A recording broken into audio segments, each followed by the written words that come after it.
बिस्मिल्लाहिर्रहमानिर्रहीम। अस्सलाम वालेकुम वरहमतुल्लाह। नाज़रीन, आज मुल्क भर में ईद का चांद देखने के लिए इजलास बैठा जा चुका है।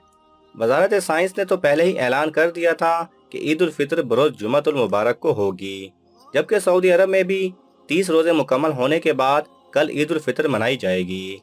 पाकिस्तान में भी ईद उल फितर हमेशा की तरह सऊदी अरब से एक दिन बाद यानी बरोज़ जुमअतुल मुबारक को होने का इम्कान है। ताहम ये खबरें भी मिल रही हैं कि इस साल पाकिस्तान में ईद उल फितर सऊदी अरब के साथ एक ही दिन में मनाई जाएगी। बहरहाल हमारी दुआ है कि ईद का चांद तमाम उम्मत मुस्लिमा के लिए खुशियों भरा पैगाम लेकर आए। नॉलेज पीडिया की टीम की जानिब से तमाम सारिफीन को दिल की गहराइयों से एडवांस में ईद मुबारक। दुआ है कि अल्लाह सुब्हाना व तआला आप सबको ईद की खुशियों से माला माल कर दे। आमीन।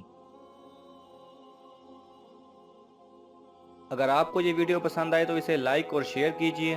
किसी भी किस्म के सवाल और इजहार राय की खातिर कमेंट्स कीजिए और मज़ीद ऐसे दिलचस्प वीडियोस देखने के लिए हमारे चैनल को सब्सक्राइब करें और साथ में बने बेल आइकन पर लाजमी क्लिक करें।